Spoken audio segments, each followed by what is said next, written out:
भगवान ने आगे कदम बढ़ाया। कुंती माता ने कह दिया, कन्हैया जा रहे हो? भगवान बोले हाँ।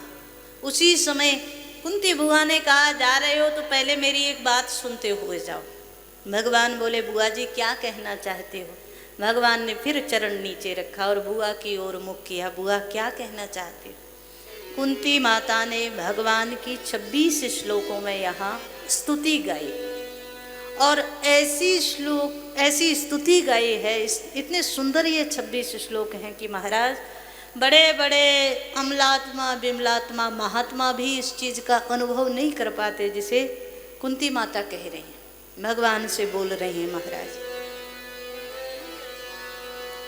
नमस्ते पुरुषं स्वाद्यं ईश्वरं प्रकृते परं। नमस्ते पुरुषं स्वाद्यं ईश्वरं प्रकृते परं। अलक्ष्यं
से बोले हैं, कन्हैया मैं आपसे कुछ कहना चाहती हूँ। भगवान बोले कि बुआ जी बोलो ना, क्या कहना चाहते हो? बुआ जी ने, कुंती जी ने कहा कि जब तक मैं बोलूं तब तक तुम मौन खड़े रहना, कुछ और बोलना मत। बार बार बुआ जी बोलते रहते हो, चुप खड़े रहना। तो भगवान बोले क्यों, हम बुआ जी कहते हैं, आपको अच्छा नहीं लगता क्या? कुंती बुआ ने कहा कि अच्छा ही तो इतना ज़्यादा लगता है कि मैं कुछ कहना चाहती वो सब भूल जाती हूँ, इसलिए जब तक हम बोले तब तक आप मत बोलना। तो भगवान बोले ठीक है। बुआ जी ने डांट दिया। भगवान मौन हो करके खड़े हैं। कुंती बुआ बोली, नमस्ते पुरुषम पाद्यम ईश्वरम प्रकृते है परम अलक्ष्यम सर्वभूतानाम अंतर बहिर अवस्थितम। कन्हैया मैं जब जब दर्शन करती हूँ तो मुझे कई बार तो ऐसा लगता है कि आप कृष्ण हैं, आप वासुदेव हैं, आप देवकी नंदन हैं, आप नंद नंदन हैं, अनेक अनेक रूपों में आपका दर्शन होता है, लेकिन वास्तव में आप कौन है ये मुझे आज पता चल गया। तो भगवान बोले वास्तव में कौन है? कुंती बुआ ने कहा वास्तव में नमस्ते पुरुषम पाद्यम, आप आदि पुरुष हैं। ईश्वरम प्रकृति परम, आप ही ईश्वर हैं, आप ही प्रकृति से परे परमात्मा जो है वो आप ही है। भगवान बोले आपने कैसे जाना, आपको कैसे दिखाई दिए? तो कुंती बुआ कहते हैं अलक्ष्यम सर्वभूतानाम अंतर बहिर अवस्थितम। कन्हैया सबसे बड़ी बात यह है कि आप ही जीव के भीतर हो और आप ही बाहर हो। ऐसा कोई स्थान है जहाँ परमात्मा ना हो? हरि व्यापक सर्वत्र समाना, वो सब जगह व्याप्त है, वो अंदर भी है और वो बाहर भी है। लेकिन सबसे बड़ा आश्चर्य क्या, जो सब जगह है वही नजर नहीं आता, बाकी सब नजर आता है पर दिखता कौन नहीं है? अलक्ष्यम, जो सब जगह है वो भी अलक्ष्य है, दिखाई नहीं देता। तो कुंती बुआ बोली कि आपकी महिमा अपरंपार है। आज मैं समझ गई आप ही आदि पुरुष परमेश्वर परमात्मा परम ईश्वर है। माया जवनिका छन्न मज्ञा धोक्षज मव्ययम। भगवान ने कहा कि अच्छा तो हम दिखाई क्यों नहीं देते ये बताओ। कुंती बुआ बोली बात ये है महाराज, आपने सबके बीच में माया का एक पर्दा डाल दिया है। हम आपको अभी देख पा रहे हैं, आप हमें देख पा रहे हैं, लेकिन हमारे आपके बीच में एक कोई काला पर्दा गिर जाए तो क्या आप हमें देख पाओगे या हम आपको देख पाएंगे? ठीक ऐसे ही कुंती बुआ बोली वैसे तो आप सब जगह हैं, भीतर भी बाहर भी सब जगह आप हैं, पर ये जो माया का पर्दा आपने डाला है ना, इससे जीव आपको ही नहीं देख पाता। मैं और मेरे राम एक बस्ती में रहते थे, लेकिन बड़ा अचरज है कि मिलने को तरसते थे। यही सच्चाई, वो ईश्वर दूर है ही नहीं, वो सबसे निकट है, लेकिन तो भी जीव का जीवन चला जाता है पर वही अनुभव नहीं हो पाता, वही नजर नहीं आ पाता। कुंती बुआ ने कहा कन्हैया मैं आज आपकी जो स्तुति गा रही हूँ उसके पीछे कारण है। तो भगवान बोले क्या कारण है? कुंती बुआ ने कहा आज पहली बार मुझे ऐसा लगा, देवकी माँ ने आपको जन्म दिया था तो देवकी माँ सौभाग्यशाली थी, पर मैं जितनी सौभाग्यशाली हूँ उतनी देवकी माता भी नहीं। तो भगवान बोले ऐसा क्यों लगा आपको? कुंती बुआ आज सजल नेत्र बोली कन्हैया मुझे ऐसा इसलिए लगा, आपने देवकी माता के गर्भ से जन्म तो लिया, आपने देवकी माता की रक्षा की, आपने वसुदेव जी की रक्षा की कंस से, पर देवकी माता के 6 पुत्रों को कंस ने उसकी आंखों के सामने मार दिया, आपने उनकी रक्षा नहीं की। पर मैं कितनी सौभाग्यशाली हूँ, विशान महाग्ने पुरुषाद दर्शनाद सत्सभाया वनवास कृच्छ्रतः मृधे मृधे अनेक महारथास्त्रतो द्रोण्यस्त्रतश्चास्म हरे भी रक्षिता। आज कुंती बुआ बोले हैं आपने एक बार नहीं 2 बार नहीं हजारों हजार बार मेरी रक्षा की और मेरे साथ मेरे 5 पुत्रों की रक्षा की, मेरी पुत्र वधू द्रौपदी की रक्षा की। मैं आज जब उन क्षणों को अनुभव करती हूँ तो मुझे लगता है मुझसे ज़्यादा सौभाग्यवती संसार में कोई और नहीं। मैं बड़ी सौभाग्यशाली हूँ। जिस समय दुर्योधन ने भीम को जहर दिया उस समय आपने रक्षा की। जो जहर सबको मार देता है उसने भीम को मारा नहीं, बल्कि भीम 10,000 हाथियों का बल लेकर के लौट करके आ गए। जिस समय लाक्षा भवन की घटना घटी उस समय आप ही तो थे बचाने वाले, मेरे 5 पुत्रों को आपने उस समय बचाया। भरी सभा में दुर्योधन ने निर्वस्त्र करने की कोशिश की मेरी पुत्र वधू द्रौपदी को, उस समय कन्हैया और कौन था बचाने वाला, आप ही ने बचाया। और तो और महाभारत का जब युद्ध हुआ उस युद्ध में आप सोच कर देखो, एक और भगवान और एक और भगवान की पूरी नारायणी सेना और एक और कौरवों के पक्ष में पितामह भीष्म कृपाचार्य द्रोणाचार्य अश्वत्थामा कर्ण, कितने बड़े बड़े महारथी। आज कुंती बुआ बोली उन सब के बीच में जय दिलाई मेरे पुत्रों को तो आपने ही दिलाई। भगवान बोले बुआ जी आप ऐसे ही बड़ाई करती जा रही हो और हम सुन रहे हैं इतनी देर से। सच्चाई तो ये है हमने महाभारत में कुछ किया ही नहीं। आपने कहीं देखा हमने कोई अस्त्र शस्त्र उठाया, हमने किसी को मारा हो, हमने किसी पर बाण चलाया हो, आपने कहीं देखा? अरे ये आपके 5 पुत्र इतने महारथी, इतने शक्तिशाली हैं, इतना शौर्य है उनके अंदर कि उन्होंने स्वयं अपने पराक्रम से महाभारत के युद्ध को विजय किया, मैंने थोड़ी किया। और यही भगवान की क्या दिव्य लीला है महाराज। वो सब कुछ करता है और करने के बाद अपने आप को अकर्ता साबित कर देता है कि मैंने कुछ नहीं किया। सब कुछ करने वाला वो है, लेकिन फिर भी पीछे खड़ा होता है और जीव को श्रेय देता है कि तूने किया, मैंने नहीं।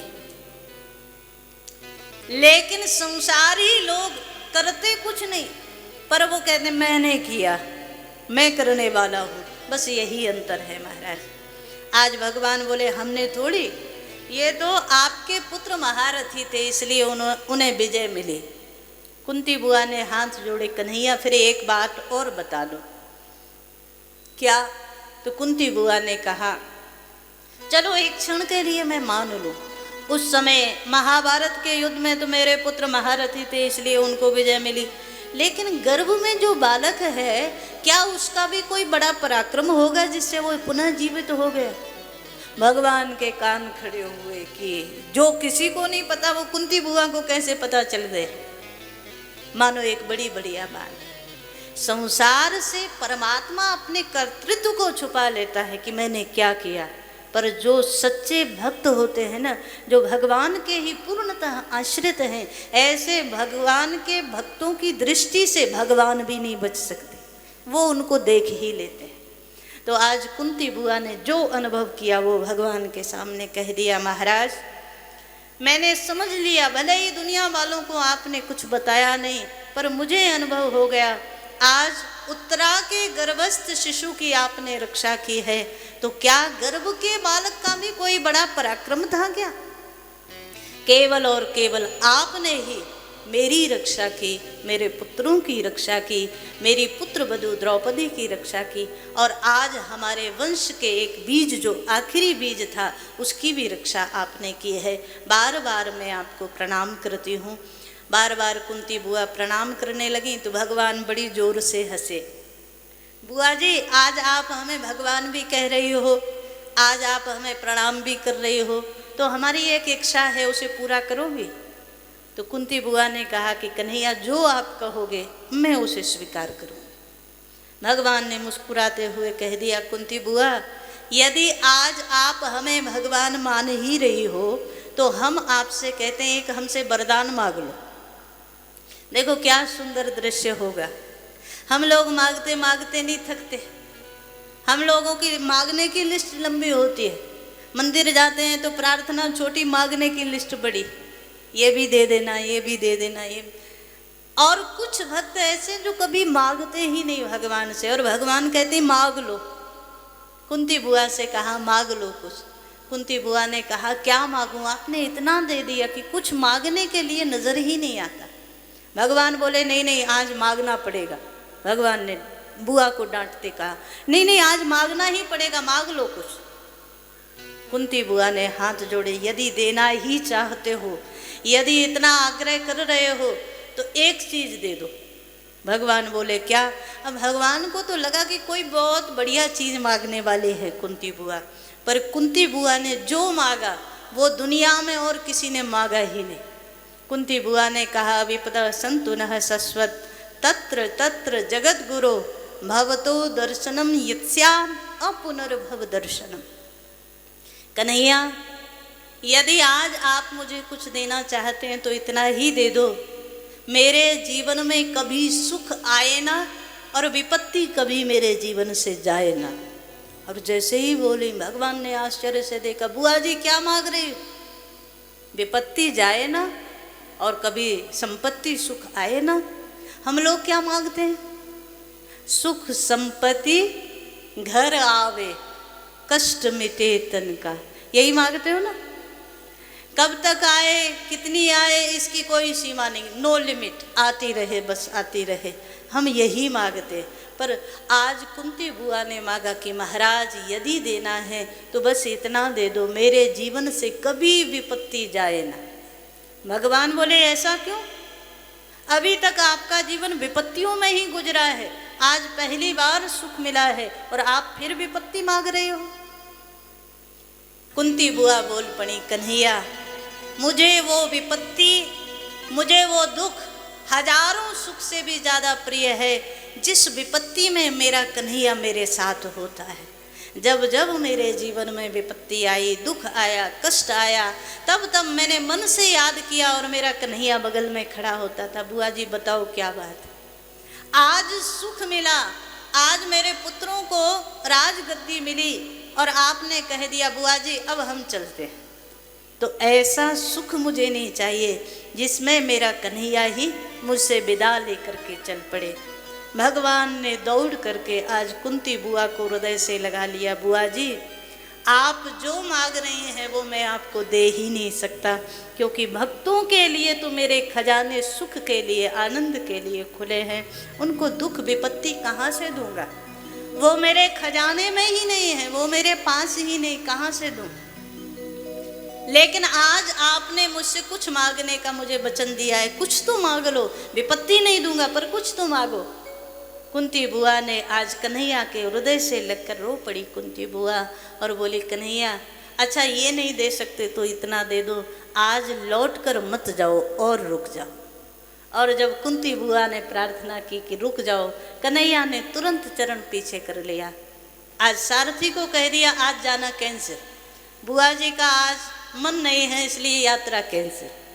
कभी चिंतन करके देखो महाराज, ऐसे भक्त कुंती बुआ जैसे, ऐसे भक्त भगवान को भी भगवान का कार्यक्रम बदलने पर मजबूर कर दे। लेकिन वो पवित्रता तो होनी चाहिए, वो मन की निर्मलता होनी चाहिए, वो भाव की, वो निष्ठा की दृढ़ता होनी चाहिए, तभी तो संभव है महाराज। हमने तो कभी अपने मन को देखा ही नहीं, कितना कचरा भरा है, कितना काम क्रोध लोभ मोह भरा है, कैसे परमात्मा सुने हमारे।